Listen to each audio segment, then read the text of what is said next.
Hi everyone. Our main goal in our research is to understand the way veiled women are perceived by Western media and explore the paradox between the Western's image of the pious asexual veiled woman and the West's fascination with hypersexualizing unveiling Muslim women. We hope you enjoy our presentation. As students researching within a Western institution, we acknowledge that our work is confined by Western boundaries and discourses that influence how data is collected, analyzed, and shared. We also acknowledge that we are not veiled Arab women. We must reflexively understand how our positionality as student researchers influence the kind of insights gained into the lived experiences of Arab women. We want to be careful not to reproduce the idea of Arab women as oppressed. We do not claim to be completely objective ethnographers. We acknowledge that identity plays a role in our research processes and findings. We also acknowledge that our positionality can be valuable in how we approach research and shape our interactions with communities. Ideally, we would like to do qualitative interviews with various veiled women affected by the West's representation of them and gain direct insight into their lived experiences. We will be constantly negotiating between distance and relation and the statuses of insiders and outsiders throughout our research. Abdul Lagos states that researchers don't include the interests of women enough in their research, so we made it a priority to pursue a topic that centered on Arab women, a group that is continuously underheard and underrepresented. Now, just moving on to methods, we provide an in depth analysis of posts on Reddit, blogs, and memes. We also provide a review of existing literature on the online discourse on hijabi women. We also touch on the literature that speaks on the role of colonialism in the Western view of veiled women. Through our research, we've applied the framework of digital reflexivity, which is a framework that was expanded on by Arab female scholars after the Arab Spring. It stipulates that in engaging with media, we must keep in mind the different barriers to accessing information and how local knowledge disseminated through media technologies can be manipulated through many levels of mediation at global levels. So our key findings was that the West controls the images surrounding hijabi women, using their sexuality as a way to reinforce the West modernity. So the West constructs and reaffirms its modernity by contrasting it to the Orientalist Western depiction of hijabi women. However, we did identify a growing trend of hijabi women fighting back and recontrolling their narratives. A key component of online discourses hypersexualizing hijabi women is seen through their portrayal in the porn industry. We focus on Mia Khalifa's role in pioneering the hijab porn genre. It is worth noting that Khalifa is a Maronite Christian Lebanese woman, so she represents another example of non Muslim people controlling the narrative and images around hijabi women. Mia Khalifa came to widespread attention after the release of a scene in which she wears a hijab during a threesome. During her 3 months in the porn industry, Mia Khalifa blew up. Her videos with the hijab became the most popular porn videos worldwide and remain some of the most watched porn videos. The example of Mia Khalifa demonstrates the West's fascination with sexualizing the body of hijabi women. To this day, Mia Khalifa remains relevant in popular culture, her classes and niqab becoming cultural references, and she is referenced in many movies and songs showing the West's fascination with this image of the pious but sexual hijabi woman. The representation of veiled Arab women on Reddit is yet another example of the West's fascination with sexualizing veiled women. About 60% of Reddit's user base is from the US, the UK, and Canada, representing a majority Western user base. I entered my study of hijabi representation on Reddit expecting to see some sexualized content, but also expecting to mostly find forums where veiled Arab women could communicate with each other. Upon searching just the term hijabi in Reddit, thousands of results showing hijabi porn showed up. As shown in the screenshot on the right, nearly every post was marked NSFW or not safe for work. I did come across a handful of posts that were critical of the sexualization of veiled Arab women, as demonstrated by the post on the left, which criticizes a white man's fetishization of the hijab, but these posts were few and far between. The meme on the left is a character in a British sitcom called Citizen Khan, about a British Pakistani family, mainly for Western audiences. The meme is found on a Facebook group called Western Men in Love with Oriental Women.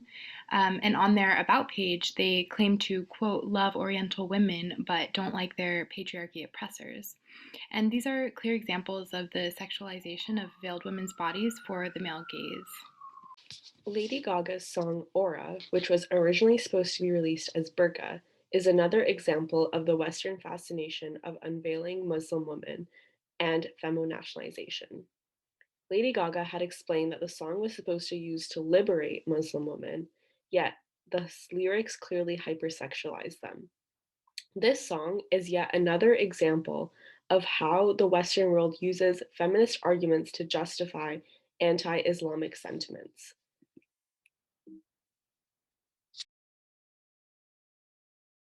In the song, the fantasy of unveiling Arab women is very present. After some backlash, the words burqa had been changed to aura, yet the song still sexualizes hijabi women and continues to perpetuate this normalization of unveiling Muslim women without their consent. Flanagan's online ethnography demonstrates how Muslim women are depicted in the Western world, focusing specifically on Norway. Norwegian women are depicted as an opposite of Muslim women, demonstrating how these Facebook users believe that a true Norwegian does not equate to Muslim. Norwegian women's sexuality is constructed in opposition to the Muslim hijabi, exotic Oriental woman. The posts depict Muslim women as unsophisticated, ugly, and passive. Not only do they see Muslim women as victims of the hijab and being controlled by their faith, they also condemn them for wearing what they regard as the symbol of sexist oppression of Islamic women. Flanagan goes on to point out that the phenomenon of femo-nationalization, where anti-Islamic sentiments are masked through feminist themes.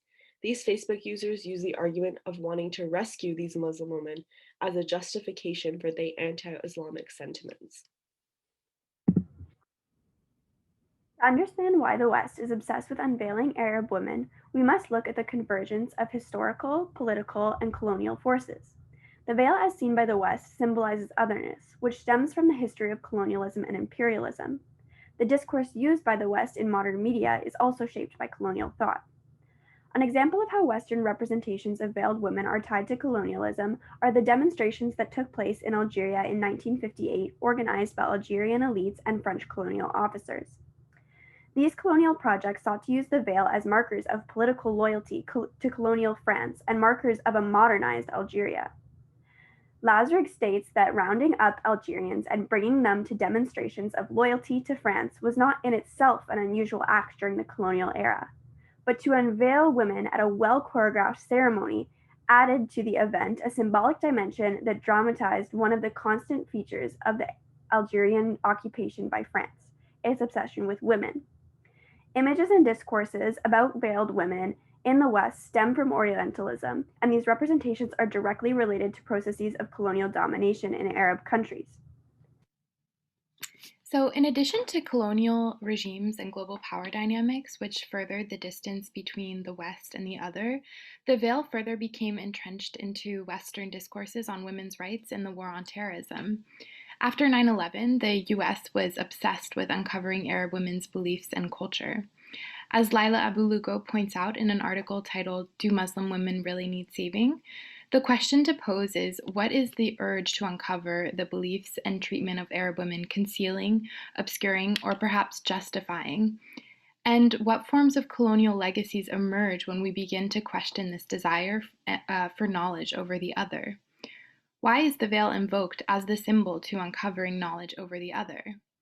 Abu-Lugo suggests that the war on terrorism used Arab women's perceived subjugation to justify intervention by pushing the narrative of freeing the Muslim woman.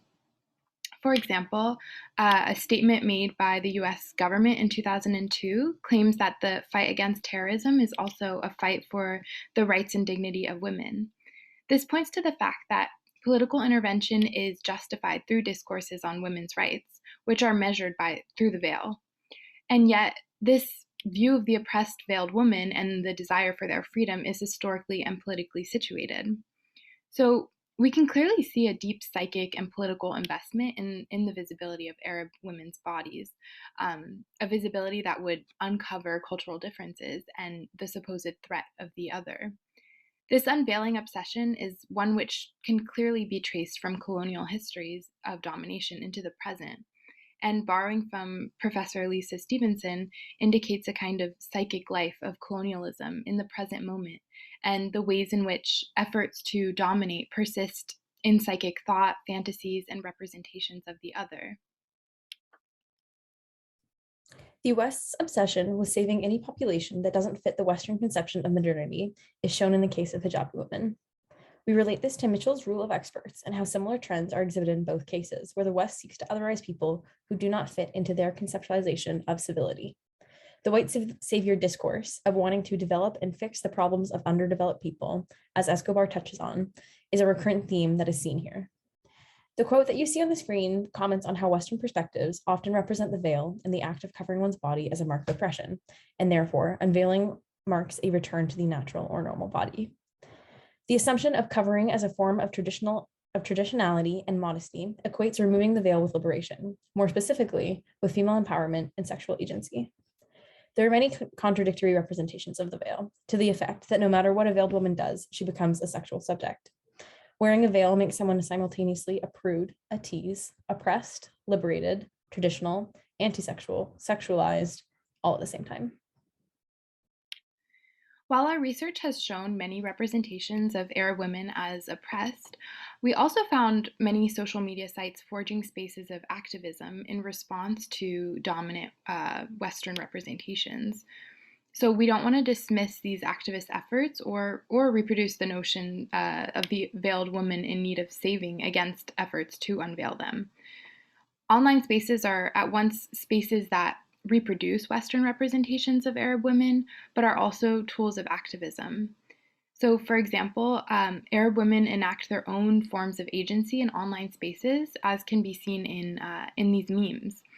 And yet, social media activism is still riddled with power dynamics, given that access to such spaces and tools is uneven, information flows are uneven, and online spaces are still restrained by hegemonic and gender discourses. So in conclusion, through conducting this research, we aim to understand the West's views towards veiled women and explore the contradiction between the view of the pious, asexual, veiled women and the West's fascination with hypersexualizing and unveiling Muslim women. In order to understand this paradox, we examined the literature to understand the convergence of historical, political, and colonial forces that shape the views of the West. Through an online ethnography of different platforms such as Reddit, pornography, or memes, and a historical and colonial analysis contextualizing the Western fascination with the veiled women, it became clear that there are many different factors that contribute to the distortion and contradictions of the gendered messages that surround the veil. Ultimately, we found that on one hand, the veil is seen as a sign of modesty, traditionalism, anti-feminism, and as a lack of sexual agency for Arab women. At the same time, the West interpreted the veil as an invitation for their hypersexualization of veiled women and propagated online discourses and images around unveiling Muslim women, which deprived them of their sexual and bodily agency and autonomy. We've also shown how social media can be a site for activists to resist such colonial discourses, but access to such spaces is often reframed or distorted for Western audiences.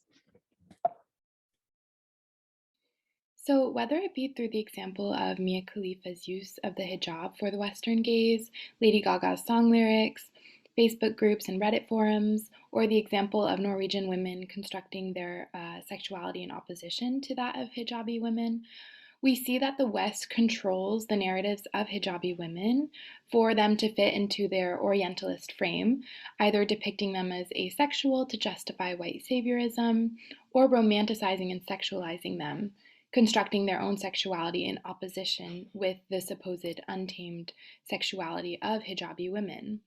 And all of these examples we have depicted elucidate the ongoing colonial relations between the West and the Orient, which manifests and persists through representations, images, and online discourses surrounding veiled women. So thanks for watching.